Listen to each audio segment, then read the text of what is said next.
This is the Meet America podcast, presented by Code 3 Spices, produced by Red Meat Lover. And now, your host, Joey and Mike. Welcome back, everybody, to the Meet America podcast, presented by Code 3 Spices and sponsored by Grill Grate at grillgrate.com. And also Ardent Spirits at ardentspirits.com. Today we are back again at Old Herald Distillery and here in downtown Collinsville. My name is Joe Lampe. You may know me better as Joey Brisket, but I am the Chief Beef Officer over at Red Meat Lover and Red Meat Lover on YouTube. I am here with my co-host, Mike Radosevich. What's poppin'? Not much. We've had a fun day. We had Steve Ewing from The Urge. Rockstar. That was awesome. Jamie Moe was back again. Yes. He's always awesome. Helping everyone with their mental health. Yeah, so I'm going to give you an idea real quick. So this is the first time I'm going to have to read off paper to make an introduction. Second time you did it with 9/11. Well, that's true. That was the very first one. I just needed help on that first one. So I'm going to introduce you to this guest, and I wanted to get her on in the first 20 so we can get it out this first season. She must be very accomplished if you need an entire piece of paper just to make the introduction. She's the baddest woman in barbecue. Okay. And we're going to talk a lot about her accomplishments and what she's done for our industry and for not only women in the industry and in the cooking realm, but men as well. I mean, she's professional. She competes. She kicks a lot of people's ass out there. With no further ado, you crush it, homie. Yeah, all right. So Danielle Bennett, a.k.a. Diva Q. I've known Danielle for almost 6.5 years now, I think. She still talks to you? Yeah, she does. I don't know why. I'm just messing with you. I don't know why. But she's also known as for having appearances on the Food Network, Travel Channel, TLC, A&E, Barbecue Pitmasters, Chopped Grill Masters, American Grilled, The Today Show, and The Maryland Dennis Show. So that's just a few. I stopped writing because I ran out of paper. You're very accomplished. You're one of the hardest working people in barbecue, Danielle. I know you're very humble. We've had a lot of talks, off the record, emails or texts or whatever throughout the years, and I think I'm a pretty hardworking guy, and I don't even come close to this woman right here. She is cooking nonstop. She's sharing. If you go to her Facebook or Instagram today or tomorrow, pop on it. She's probably cooking live, so she shares her wealth of knowledge with everybody to have and consume.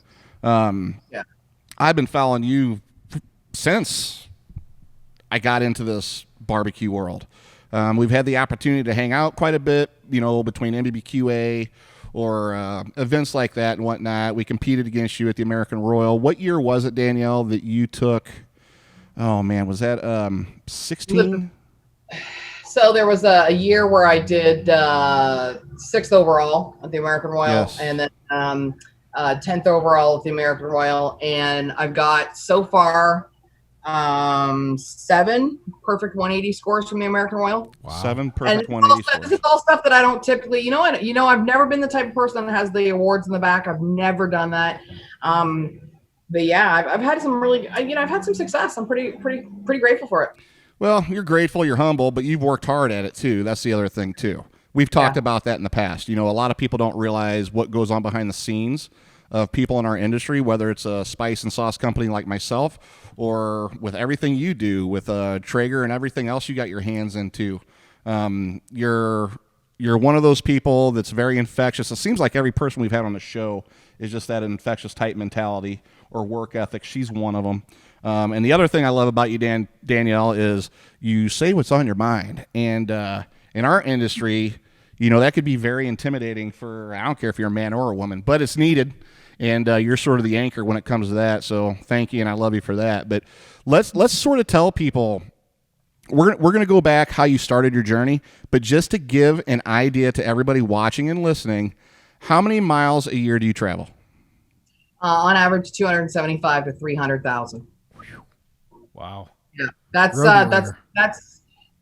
mostly in planes. It used to be in my truck. That I crisscrossed this country. And I mean crisscrossed this country by myself, solo, with my trailer, 5 or 6 times, easily. Driven the entire country. There's only 2 states I haven't been to, and that's Alaska and Hawaii. That's incredible. And those were I was supposed to go there this year. Yeah. that didn't quite work out. Right. So it's a combination of planes, trains, and automobiles, literally. Yeah. And I like it. And I like Has this COVID situation? Well, let me back up real quick. So, Chris and I, we do our big Smoking on Main every year, and it's 50 to 60,000 people in attendance. We got 100 teams. It's a good time. We knew sort of early on that we probably weren't going to have it this year, and I like to say I try to find a silver lining in everything, Joe. Chris and I are balls deep into growth and new products and everything else. And I know how busy you are. Me and Chris sort of looked like it as an opportunity for us to separate ourselves from future competition or current competition, and just focus on growing the business, because that takes a lot of months out of our year to plan an event that large. How have you adapted to that, and have you used it to your advantage? One of the things is this is the longest, I was saying this when I was at the 1 month mark. This is the longest I've ever been home, because that was the reality. It's, I'm 14 years into this, going into my 15th year. So I'm not new and I'm not young, and I love what I do. And one of the things at that point is like, and you and I are personal friends, of course. And I'm like, what the flip am I supposed to do now? Mm-hmm. Like, this is, I'm lost. My head's not right. I don't know what I'm supposed to do.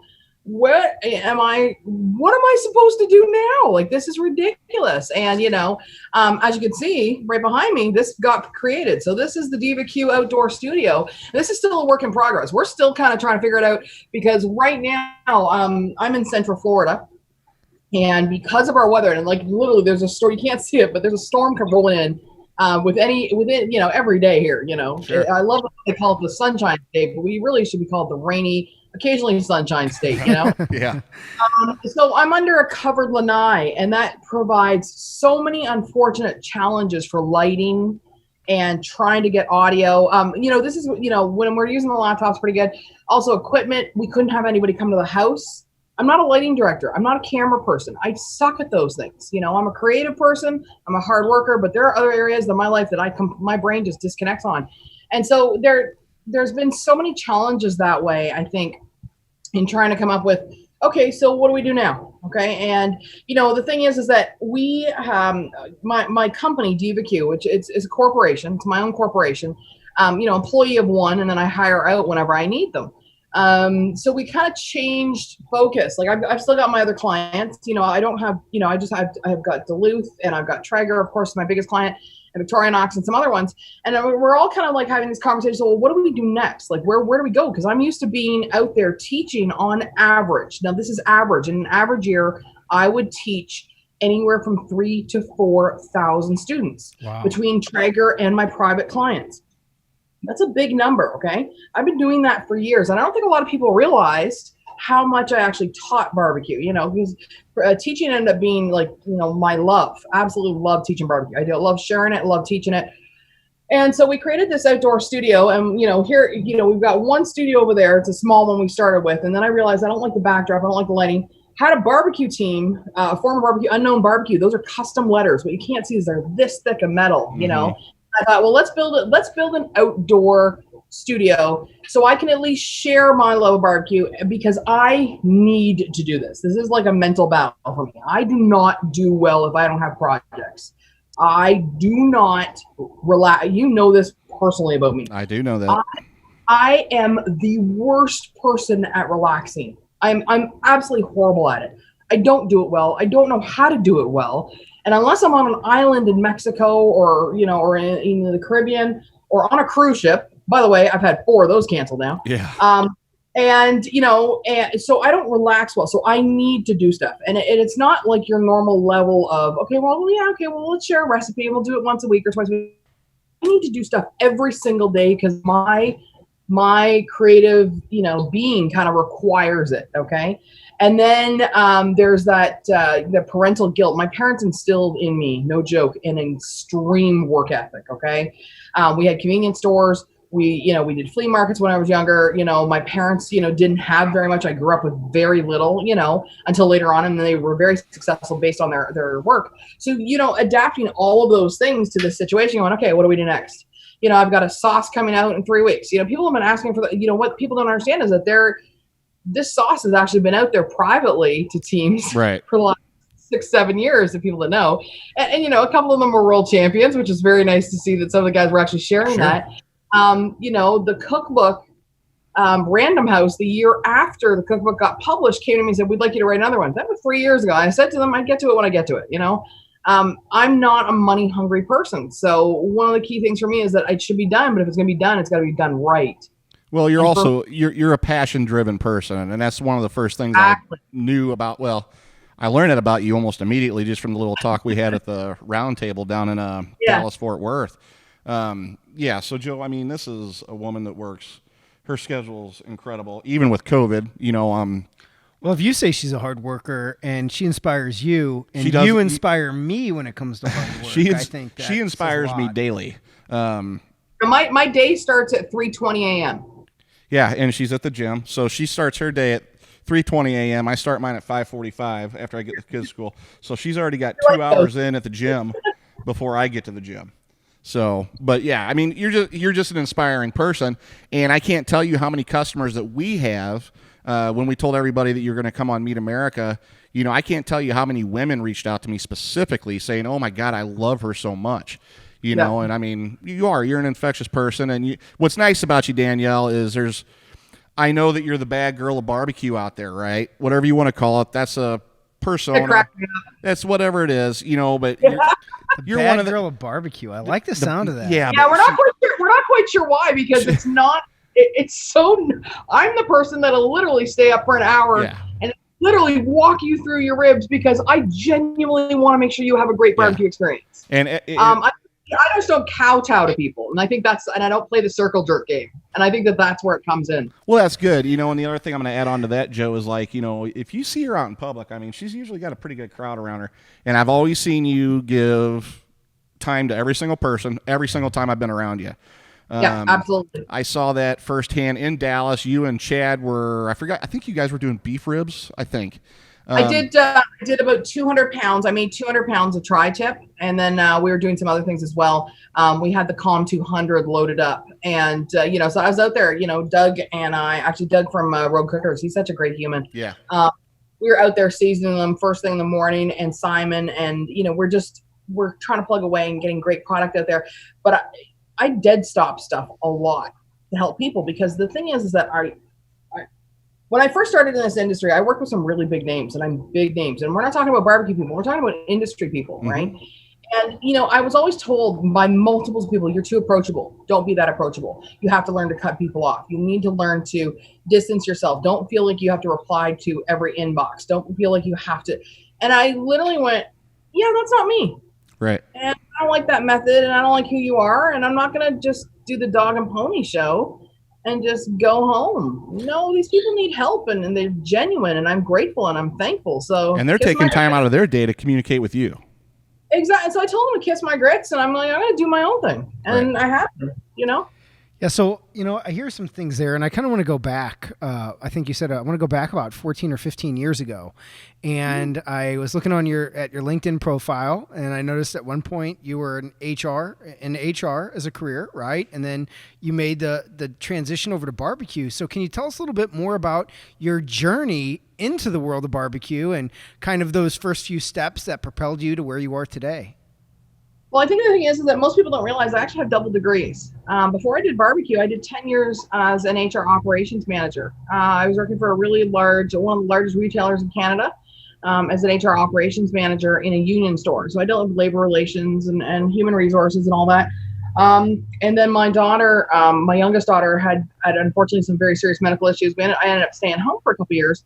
And I was that OCD mom that had like 90 days of food planned out, meal planning, and, you know, every freezer was inventoried. And I was one of those crazy super moms that couldn't sit down or relax. And a friend of mine who knew that I was a from scratch cooker. So my grandmother taught me more about cooking than anybody else. So I'm from scratch. I'm old school. You know, there's nothing wrong with a box of Jiffy, don't get me wrong. But a lot of times I'm doing like things from scratch and things like that, you know, making good roux and whatever. And so he called me up and he said, like, hey, Dee, he goes, hey, there's this barbecue contest. He's like, you like barbecue? I'm like, dude, of course it's food. Hello. And he said, why don't we go apply to be judges? You had to apply to be a judge. And by literally just luck and fortune. They had two groups of judges. They had an on-site judge that could actually go and sit down and be served. It was like it was literally a dog and pony show at that point. Or they could have the blind box judges, and it literally, it was like all the planets aligned, I think, because I got to be a brand new newbie judge, got to be an on-site judge. And so I judged the Canadian National Open, and I had, and I've said this so many times, I had some outstanding, amazing, jaw-dropping barbecue. I had some okay barbecue, and I had barbecue I wouldn't feed my dog that day over the course of a couple of days. And I literally sat back and went, yeah, I'm pretty sure I could do this. I think I can do this, okay? I'm pretty sure I got this, but I am one of those people.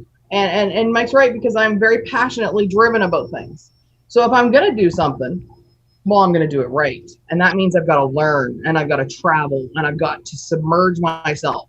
So not just crack open a notebook, okay? Not just, post some BS kind of picture on Instagram or whatever, okay? Not just, like, whoa, boy, Right. here's the meat. No. Go visit some packing plants. Go learn from real pitmasters that have been doing it for like 3-4 generations. Go visit every single major barbecue region. Go see everything. My neighbor's backing up his golf cart. Oh, thought that was us.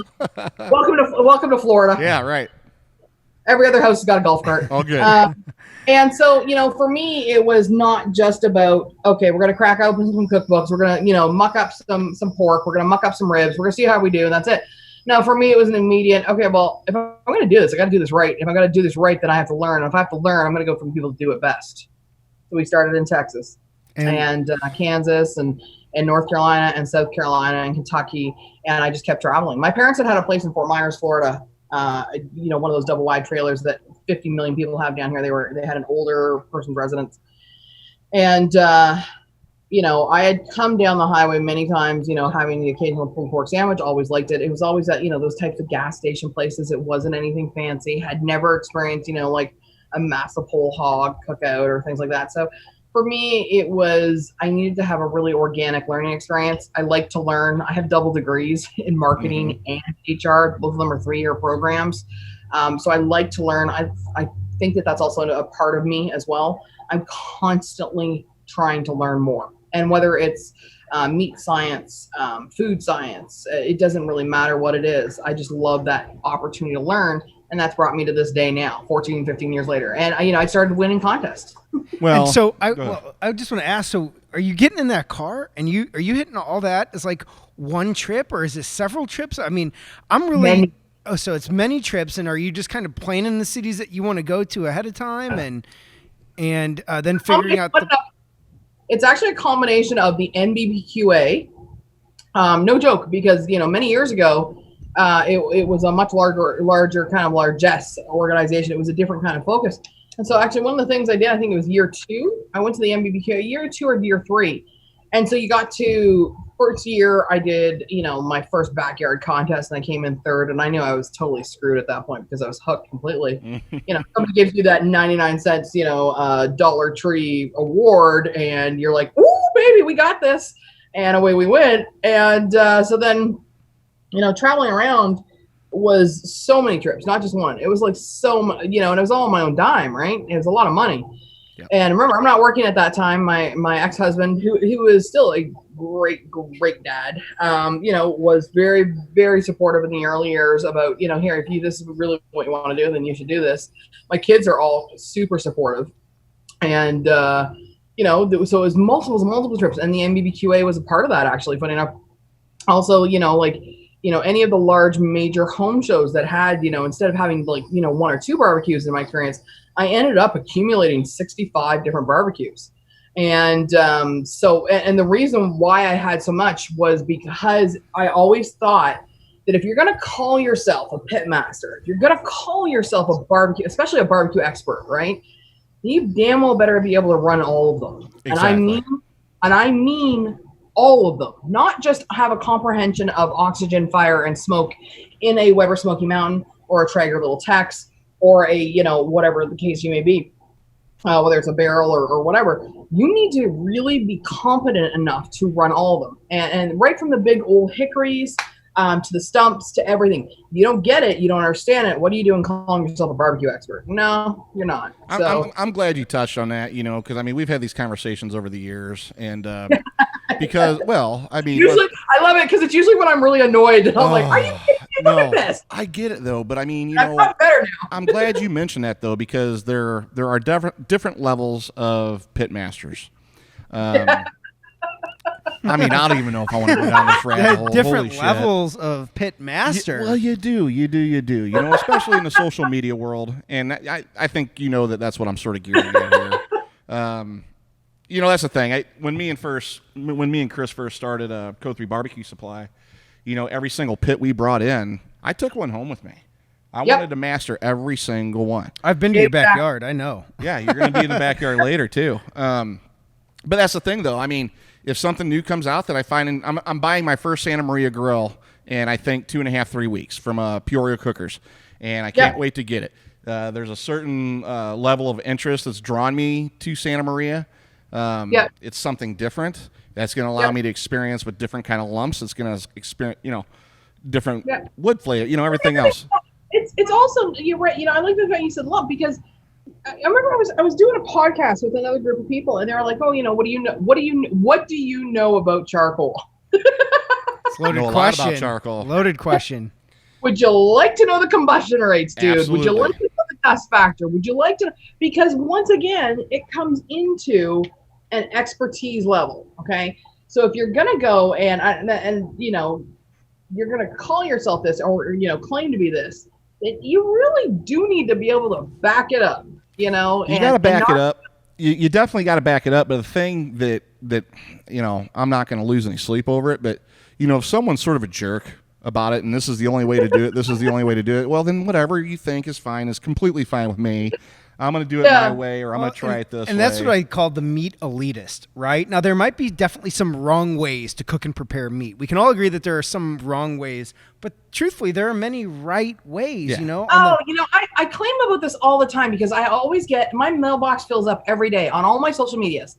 Can you please give me the best ever? Can you please tell me what the best sauce is? Can you please tell me what the best rub is? Time and temp. That's a big one. Please tell me what the best is. And I keep saying, I don't know you. I don't know what you like. I don't know what you do. I don't know where your grill is. I don't know what grill you've got. There is no such thing as the best sauce, the best rub. But I will tell you, there's better products out there. Code 3. Seriously, we've talked about the quality of ingredients. Mm-hmm. So there's these great rubs. You are fully experienced in this, just a little bit, and sauces. A little tad. And they're fantastic. But which one do you pick? Well, today's Monday, I'm going to pick Patriot. And today's Tuesday, I'm going to pick, you know what I mean? So I think it's one of those things where there is so many different ways to do things, okay? And you can all end up at this awesome result that we call barbecue. And, I think I think sometimes people have a hard time wrapping their head around that. That person a different way. I'm like, that person, it's okay that they can do it a different way. We're still making great barbecue. Well, here's another thing, and I'm not calling you out, but I'm going to call you out on something cool, because I think you're going to agree with me on this. So I try to watch as much as I can, especially in the mornings when you're mainly doing prep work. Yeah. So last week you're prepping a brisket or whatever it was. I think it was Snake River Farm when you were doing. I believe it was Snake River Farm, wasn't it? The one actually, it was a certified Angus beef. Okay. And I did this. So I had a lot of projects on lately. So I was doing pastrami, and I had some certified Angus beef briskets. And I love their briskets for pastrami. It's a textural issue for me. But once again, it's perfect personal preference. What's in my fridge this week? I got Snake River Farms. I want to be eating some brisket this week. You go, right. And that's gearing to my point. So when you do some of your cooks, I know whenever it's a practice cook, I know whenever it's something for you and your family. There's a lot of different elements, Joe, that go into people like me and her and Chris and all the guys and gals in our industry. I mean, each cook is different. When people see us doing this live on Instagram or Facebook or stories or whatever it is, I get a lot of questions. Well, that's not how you do it for competition. Well, no, it's not. I'm cooking it for my neighbors. So I'm doing it my way. Right. I'm at home. And I cook brisket. I do, I bet you I have 25 different recipes for brisket. Easily 25 recipes just for brisket alone. Because it depends on my flavor profile. It depends on the bark that I'm looking for. It depends on the textural component that I'm looking for.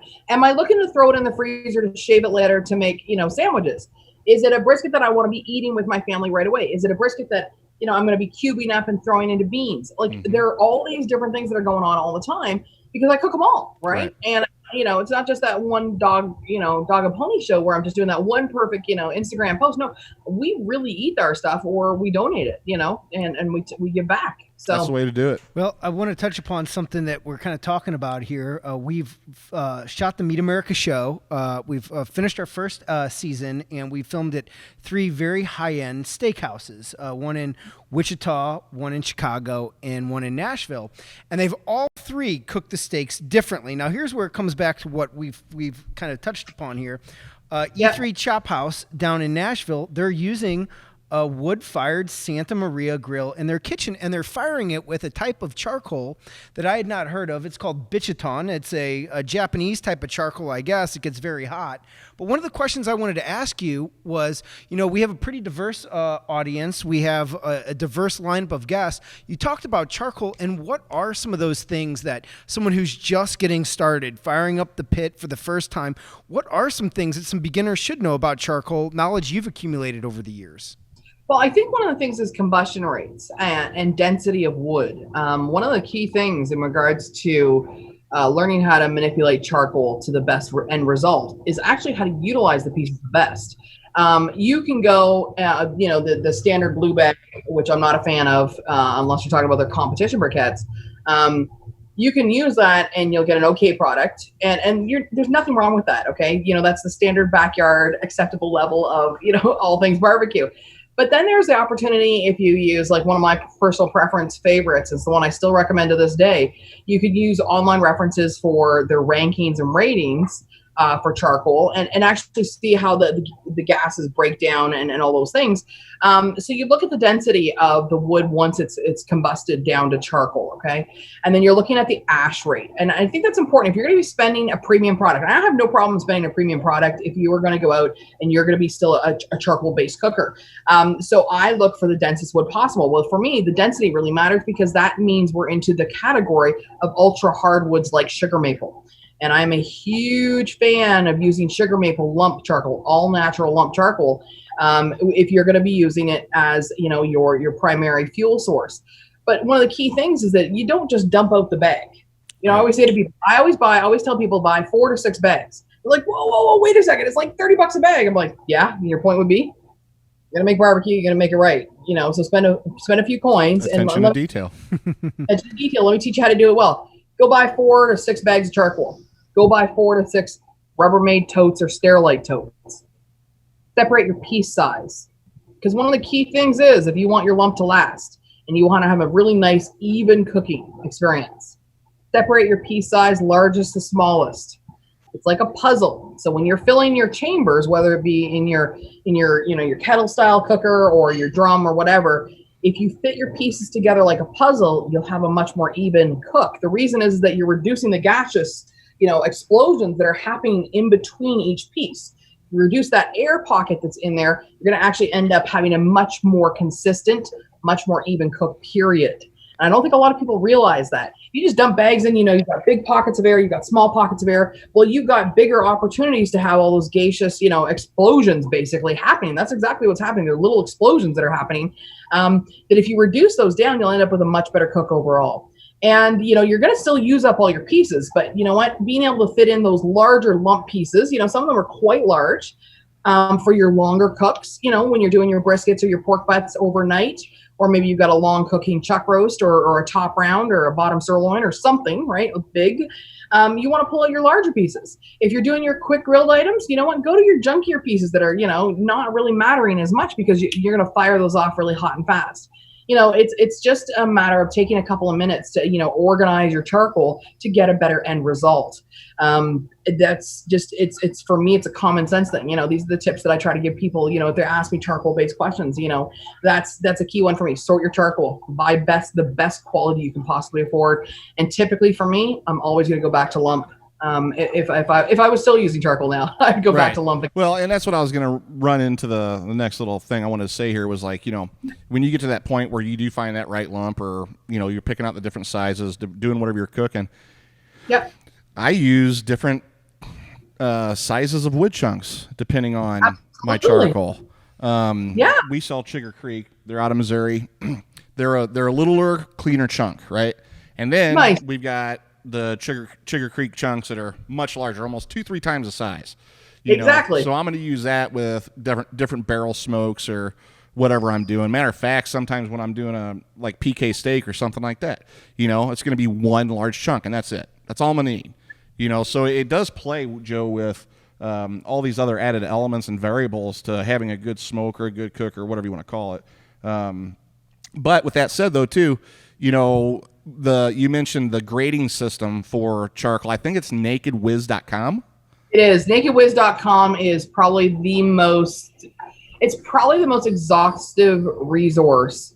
Because the reason I recommend that site, I recommend a few sites, and I don't recommend very many sites, but that's actually a site I do recommend. And the reason is it's science based. Okay, it literally is based on. This is the whole thing. If you're going to do a site like this, it's not just a personal preference, not just because I like a sweeter fruit wood, to cook with.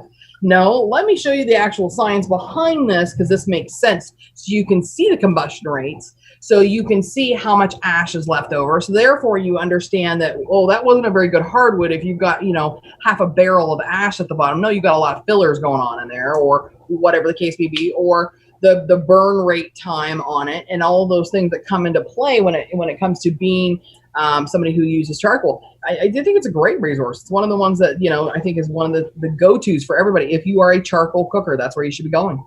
So, my YouTube channel has been all about my food journey and just kind of sharing the things I've learned along the way and discovering really with our audience. So for someone, like me, others out there like me, can you tell me why should I be looking at combustion rates? What does that have to do relative to the overall cooking process? Well, one of the things is that, if you want to have a really consistent cook with really great consistent bark development, okay, getting the cook nice and even makes a huge difference to the bark. And I don't think a lot of people realize that. If you go up and down, you're also structurizing or changing the structure of the cell structure on the meat. If you have, you can imagine meat cells kind of like a bunch of grapes, okay?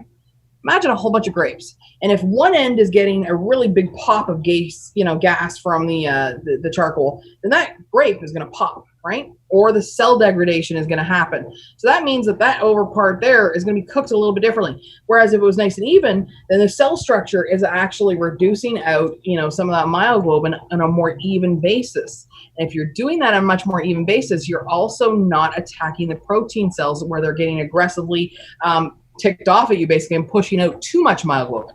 It's like I always say to people, I'm like, you take it's and I think most men will relate to this. It's all about the shrinkage factor. She's sly. Just snuck that one right in there.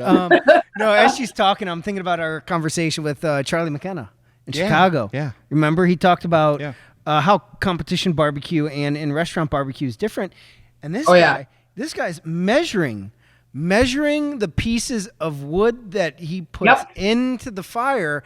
And like I said, I'm not a pitmaster. I'm not an expert. This is my journey that I'm sharing with our YouTube audience. But I was really shocked when he said that, and it dovetails exactly on what you're talking about right here. Well, at the end of the day, right, we can all cook a piece of meat, right? That's not the problem. It's not a problem to cook a piece of meat. How good is your meat, though? Okay, right. And how consistent. One of the key things that I'm known for is consistent, repeatable results. You can go back to my briskets I taught 10 years ago to the ones I'm cooking right now, and they all look great.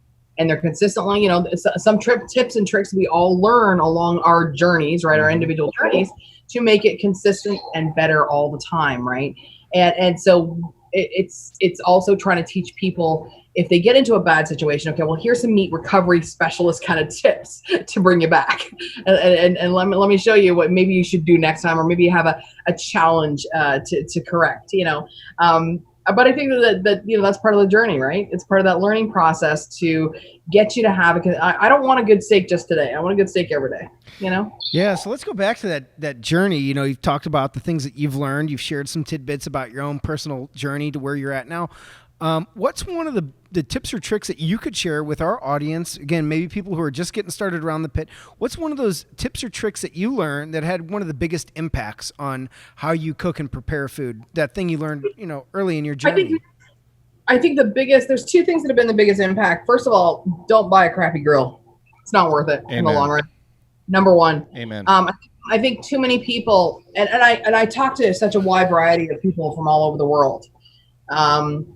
One of the key things I always say to people, we always spend time looking at our indoor appliances, right? We spend time typically researching our washing machines, our dryers, our stoves, our fridges, all of those big pieces, our dishwashers, all that kind of stuff. And we're willing to spend some bank on it. I just had to drop a whole bunch of cash last week for another new big commercial fridge for my backyard.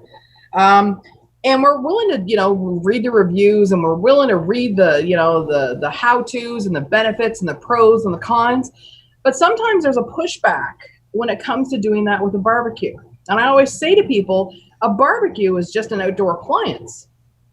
So if you're going to spend the time to go and do it for your indoor appliances, doesn't it make sense to do it for your outdoor appliances too? Well, it's funny that you say that because, we have Code 3 Barbecue Supply, so we have so many different levels. We have first-timers coming in, getting their first grill, and you give them the price points of whatever grill it is, and I say, well, I'm going to go buy this and save $350.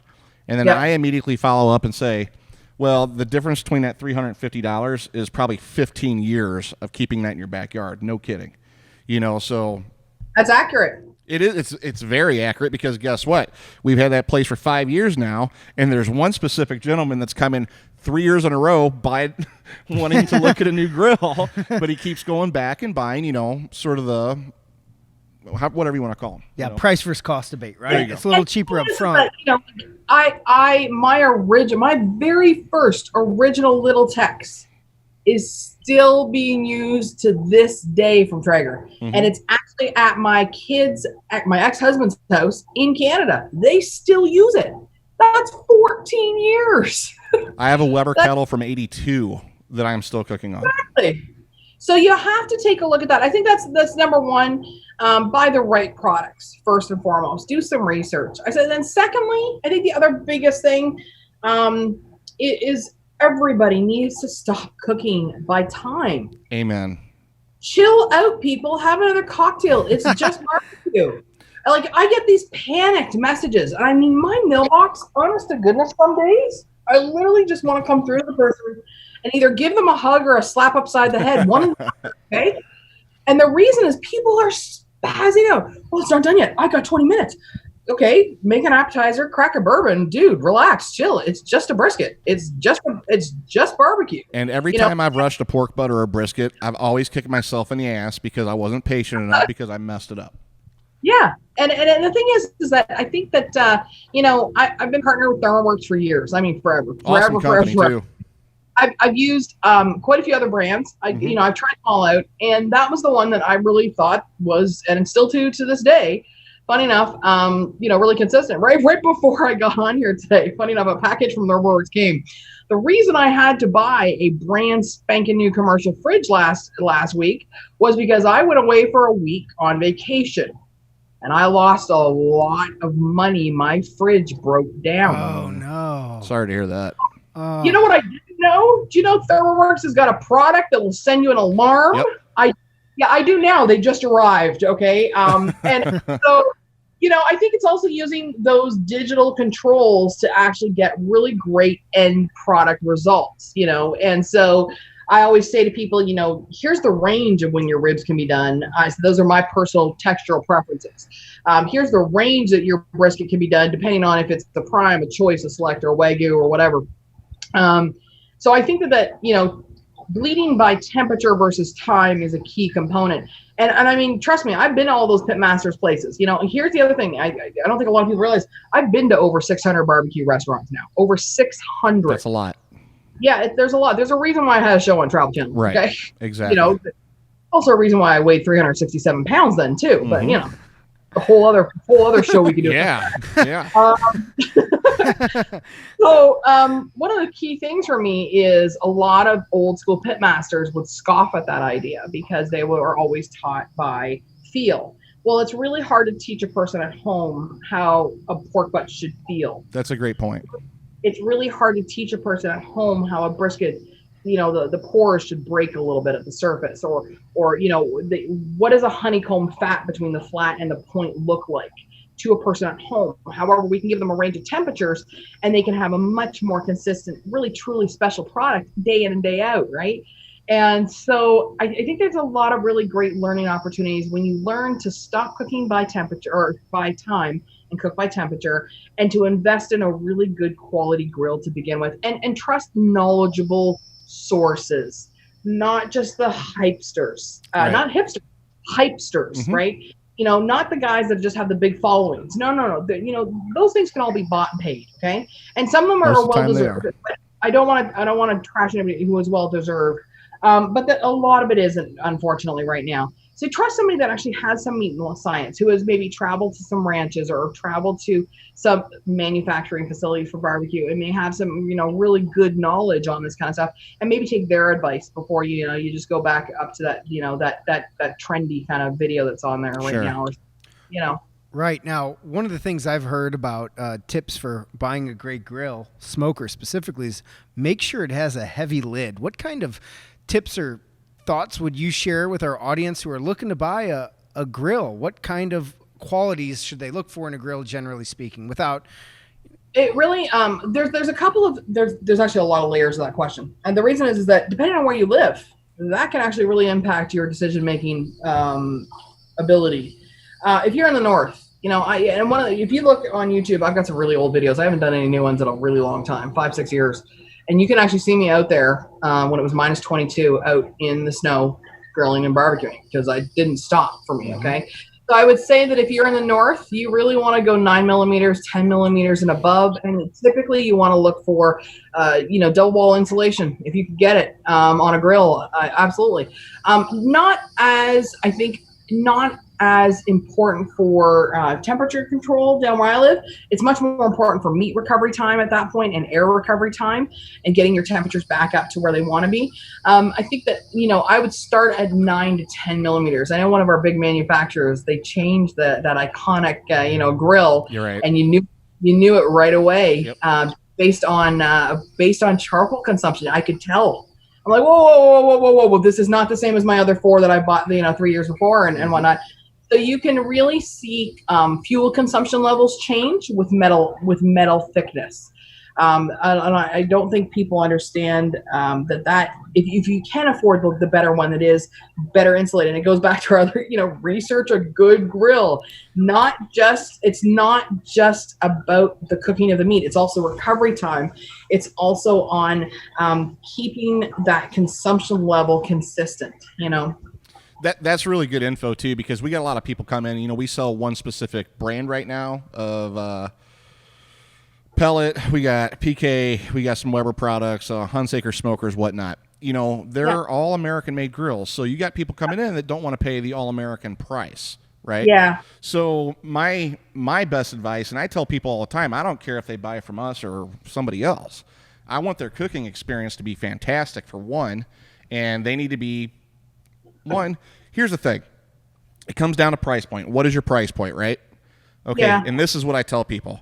Once you figure out that price point, be prepared to spend an extra $200 to $300 on something a tad better, because I've seen a lot of people buy grills and come in so discouraged because the fire management is so difficult, and they're just getting used to it. They're throwing all their food in the trash. Nothing tastes good. So there's a lot that goes into, purchasing, I don't want to say the perfect grill, but research is everything. You hit the nail on the head with that. Yeah, I truly believe it. And then, there's and just because you read it on the internet, it's not good information. I think That's the other thing. I cautious people. I left every barbecue forum a couple years ago. I'm not a member of any group. I'm not a member of any barbecue forum at all. I still think there's some really good ones out there. I just got tired of the armchair critics, That's armchair. All it is. it was just wearing on my ass. And I'm like, it's not only I'm that. out. I'm out. Well, let me paint a picture for you. It's I'm still part of some of those forums, and I still see a lot of the stuff, right? But when you got somebody like Diva Q on there, and somebody's arguing with you, and I'd be sitting over here scratching my head, thinking to myself, she's cooked more this year than this person's probably cooked their entire life. So you're OG, that's for sure. Well, and the thing is, I look at it and I always, I think it's like being a genuine ambassador for barbecue. It's not just about, being a, barbecue expert or celebrity or whatever the hell I am. It's one of those things where just genuinely caring that people actually have a good experience. Yes. And it's genuine, whether they're cooking that $250 Wagyu brisket or, one of the things I did last week, chicken quarters. There you go. Yeah. 39 cents a pound chicken quarters that I picked up a case of 40 off Restaurant Depot. Mm-hmm. So it doesn't really matter what the meat is, what the protein is, but how do we get them to have a really good, consistent experience? So whether you're either going to use my rub or your rub or a recipe they found or whatever, okay, well, here's how we cook them. Here's how you get really good results. And I think that's resonating with people on my Facebook Lives. I think the other thing is that because I'm doing things live, it's really easy. That sort of sets you apart from a lot of people out there. You see those perfect stage. Oh, dude. I tell you we're talking about perfect stage brisket shots. I'm like, that's bullshit. There was a sweet spot in the IG algorithm about 3 years ago, and one of our associates with Code 3, Born a Chef, Josh, he's an amazing cook. He's a big fan of yours too, and he's a hidden gem in this little barbecue industry. I'll tell you that. That dude pays some serious attention to detail. But, I was telling Josh, I was like, I don't have time to edit stuff. I'm just going to do all my stuff live. Exactly. And then people started commenting, oh, wow, it's nice to see somebody cooking live. I don't care about the final picture, how it looks, or any of that stuff. I really don't. If I'm going to provide any value to anybody that follows us, I want them to see it unfold.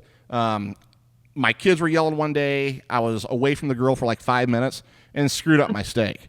I was thinking, boy, I'm going to get my ass ripped apart by all these people. Believe it or not, they appreciated it more because I wasn't, throwing money at it or whatever. Listen, I grabbed last week. I was busy and I wasn't thinking. I grabbed a large cast iron pan. I had done a summer succotash on the grill. Didn't even cover the recipe. Just had it as a side. It's just a really easy one. Went and grabbed it with my hand. Ooh. Just basic nitrile gloves on my hand. I'm like, you're a dumbass, and you call yourself an expert, girl? What is wrong with you? But people appreciate it. Sure, absolutely they do. We hit right before I went on vacation. I needed a break. I needed a mental break, and just from dealing with online people. I just had it. Right. And I went away for 8 days, and I said I wasn't going to post, and I really did not bad job. Better than I did from the last time, okay? Yeah. I'm getting better every one of these. You're growing. I keep trying, okay? Yeah. And we had just hit on Facebook. I've got only 78,000 fans. Not only I appreciate everyone. Hold on. Let me just say. So 78,000 followers. But that's not the number that's pretty cool. Okay. And this is the fun one. We just hit 1.3 million impressions for the month. That's fantastic. That's incredible. That's fantastic. And that's people genuinely looking at content at that point, and that's really cool to see that, and it's, I read something once. I don't need my social media accounts to be high enough for you to understand my value. Okay. My value is in the content and the real advice that we really give people because we actually genuinely care about them. Absolutely. And I genuinely care about those people and having those great barbecue experiences. And I think that really comes full circle. And you could see that what you've given back to the community. Listen, I'm not a kumbaya kind of girl, that. But I think one of the key things is that when I started, I remember the Karen Putnam's Flower of the Flames, who answered every single one of my stupid moron. Now, looking back now, and God bless her because she's passed away now, I can see how many stupid moronic questions I asked this woman, and she took the time to answer. It never made me feel like this, And so I always remember, even on my hard days, and I know I've texted you going, seriously? Are you kidding me? What the hell? Even on my toughest days where I'm just done with humans, okay? Because they're just, just humans. I always go back to remembering the kindness that was given to me by people like David Busca from Butcher Barbecue. Awesome guy. Me from Ed Morin, it's given me from Karen Putnam, given to me by Stuart, the Meller family from Texas, the Blacks family from Texas, so I always remember those things, and caring about people genuinely is a big part of it for me, and having that kind of like emanate out is a good thing, so we always laugh when people call me the badass woman in barbecue, to go back to that original comment. Well, yeah, I am, because I'm tough as hell, and nobody intimidates me at all anymore. Well, and this is what I love about you. I mean, it's, me and Chris work pretty hard, like I said, but it takes people like her to keep us going at certain points throughout the week or the month or whatever it is, too. And here's the other thing, too. You hit this nail on the head earlier as well. It's not about the celebrity factor. It's not about any of this. You love doing it, and it's about our industry. It's not about everything else. It's not an individual feat. I would like to say that you probably have no idea how much you've contributed to the barbecue industry. I know you probably got a good handle on it, but in the grand scheme of things, Joe, I mean, that infomercial, isn't that the most watched infomercial? What's the numbers on that? I'm making you can look up at the camera. None of my business. It didn't suck, though. No. But what was it, though? What was it, though? It was like 65 million, 66 million. Yeah. 65 million infomercial views. That's incredible. That's awesome. That is. And, one thing that's become that I don't do, like you and I were saying, we don't do the hipster stuff. I'm not there going, whoa, look at this. Right. Let me show you this awesome cut, babe. Whoa. Yeah. Oh, hell no. But that doesn't work for me. Right. That works for other people. And that's awesome. Because it's okay to be different. I think that's it the other is. thing And people get that. It's okay. The pie is big enough, people. We can all get a slice. And that's 100% correct. That's what I'm hearing throughout this entire interview is an authenticity of being, right? And I think that's where it takes a lot of courage, to do that. So much of we just got finished up with our mental health expert in the episode before this, and we talked about, kind of the impact that, looking good, avoiding looking bad, being right, avoiding being wrong, because those are seen as things of weakness. And the other thing that I hear in this conversation is courage. And courage isn't really the absence of fear. It's the presence of fear, but you're going to do it anyway. And that's what I hear about with the live cooking, because, Mike, I'm going back to Saturday night. You're very experienced around the pit, and sometimes things just go wrong. I'm over there shucking oysters. Can I share this story? Yeah, go for it. So I'm over there shucking oysters.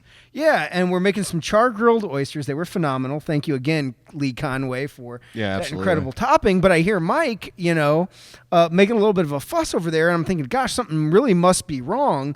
Well, he had pulled the lid up. The butter had become super hot, and I'm looking at the blisters now still on your arm. Yeah, they're still pretty fresh. Yeah? Yeah, they are. Scared the hell out of me, too. I wasn't expecting it. Hey, I can totally get this. Take a look at this. There you Right go. there.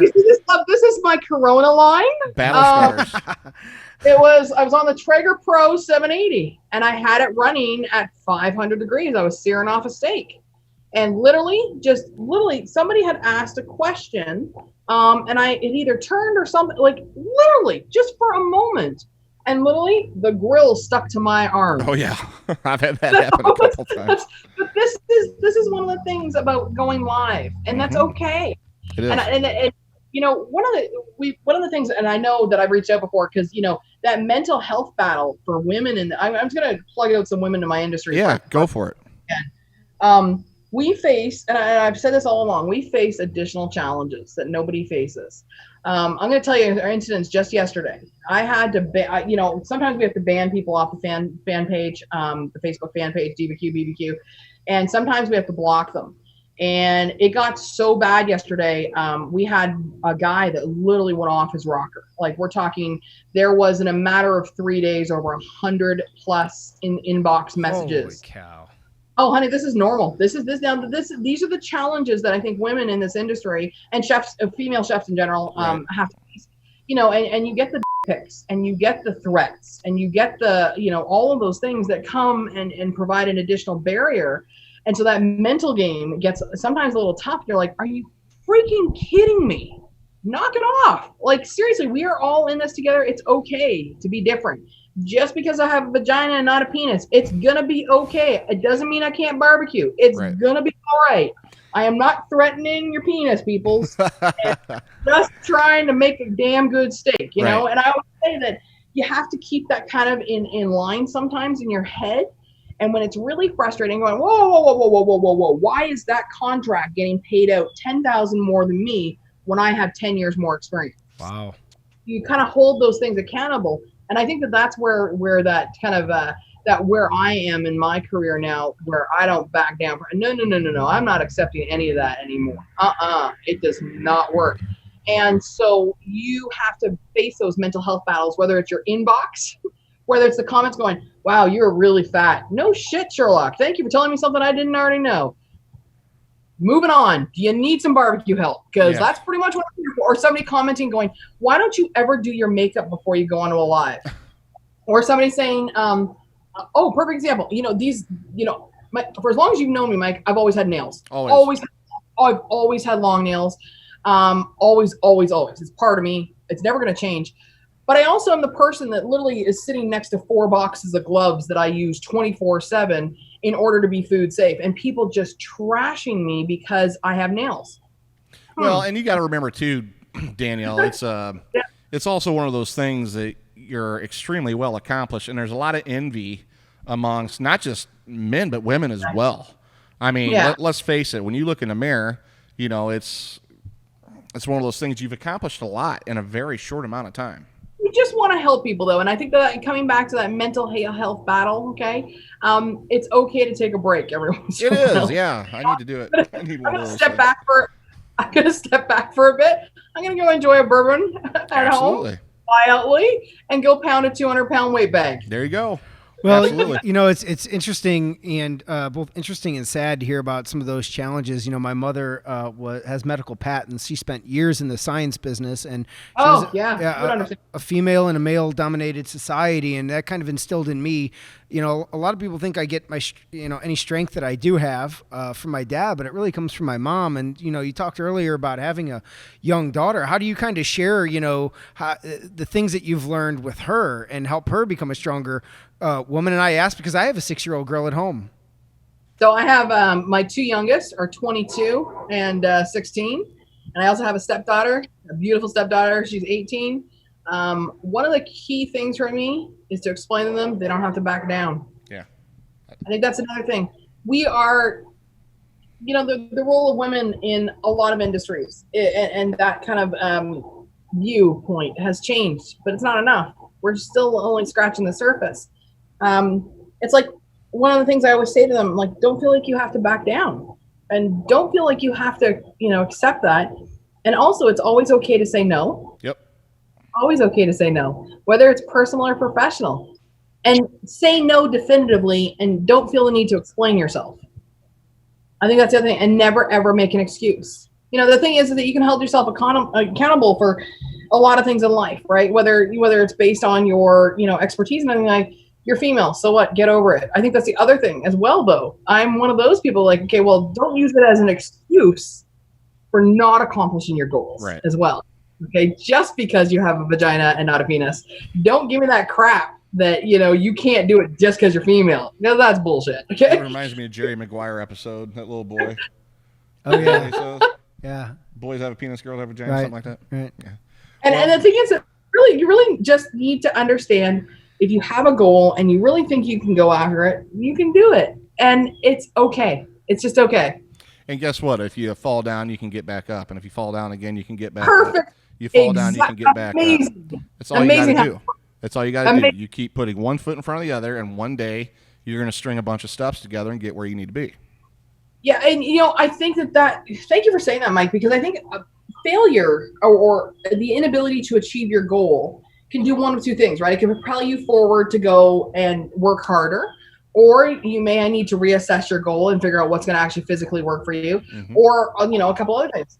A lot of people don't realize this. I'll tell you guys, when I moved to this country, Mike, you know the story. When I moved to Florida, and I'm coming up on just going into year 5 now, okay? I've only been here for 5 years. When I started here, I was $100,000 in debt, newly divorced, had nothing to my name, nothing. no credit here in the US, no nothing. And every challenge, because I knew what I wanted as a goal in life, right?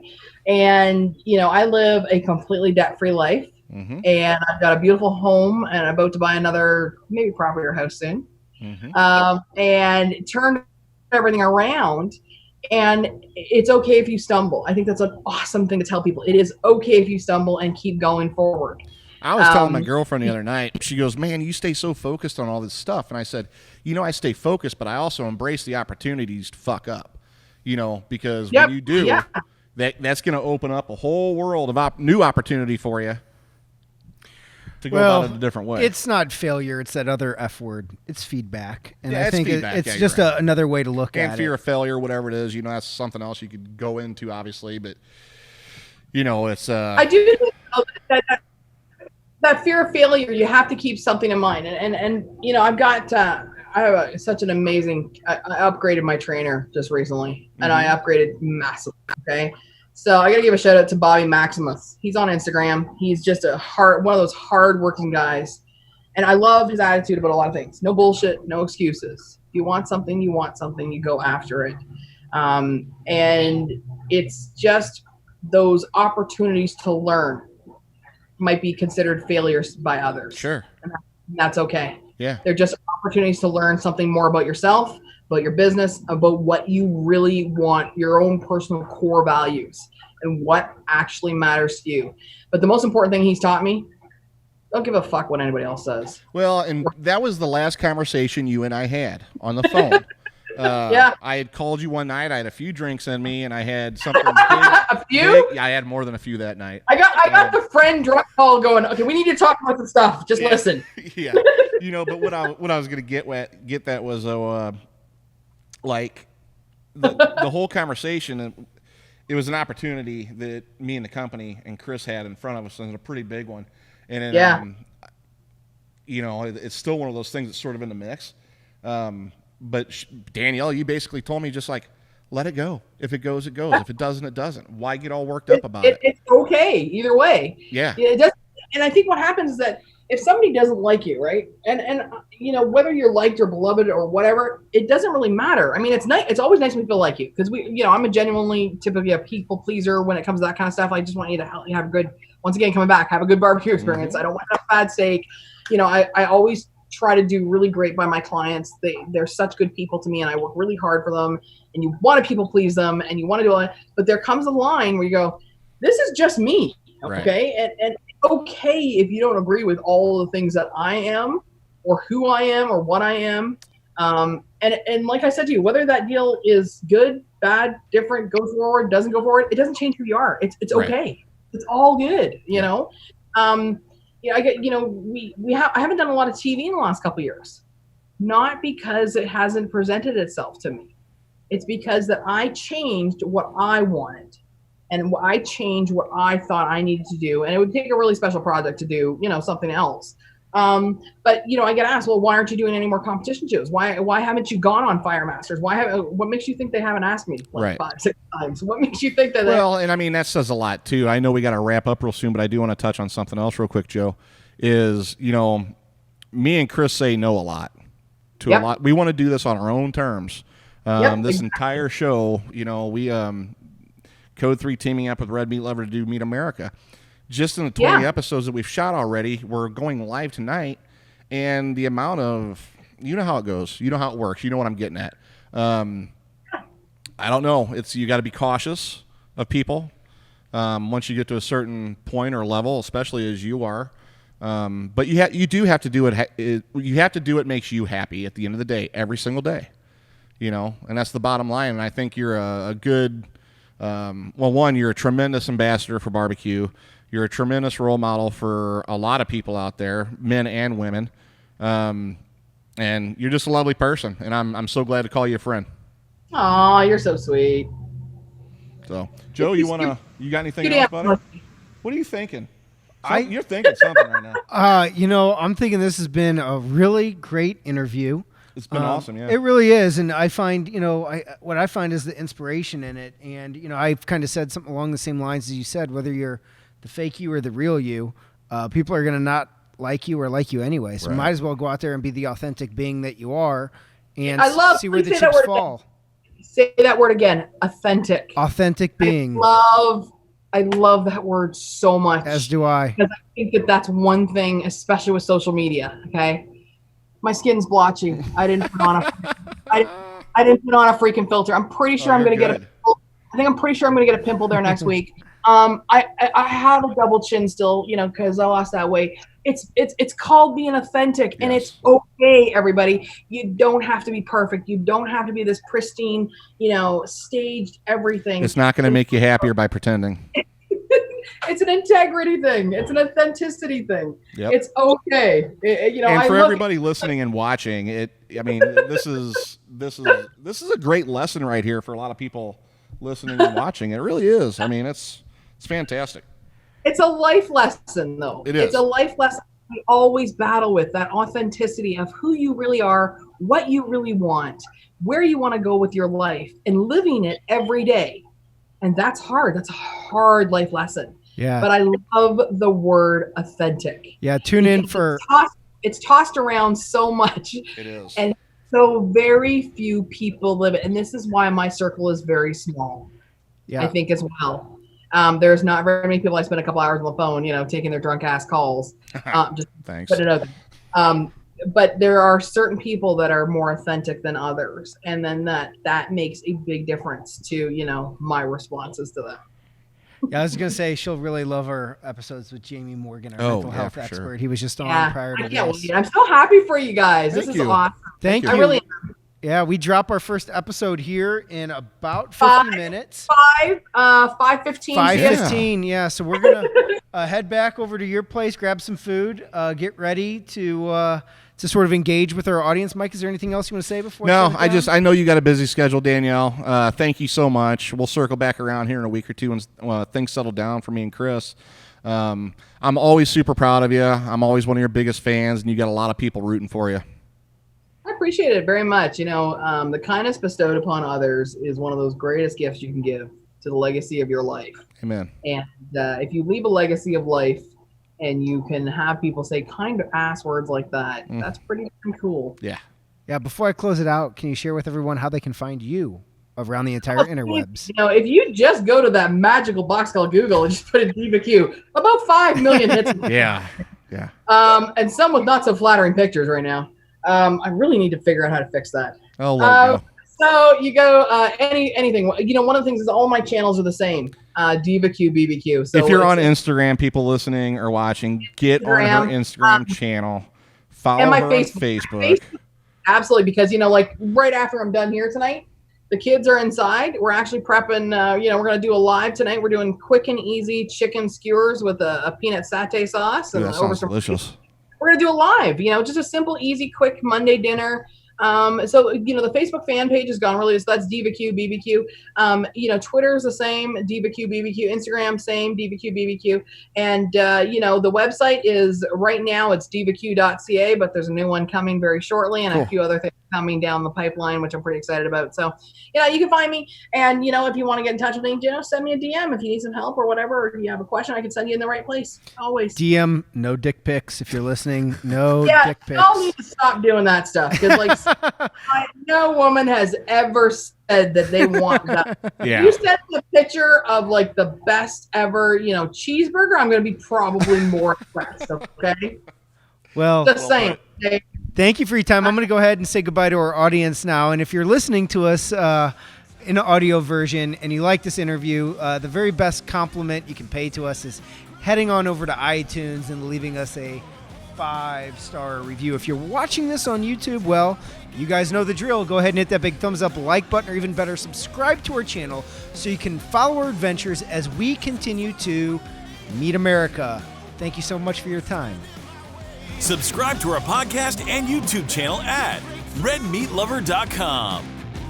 Learn more at meetamericapodcast.com.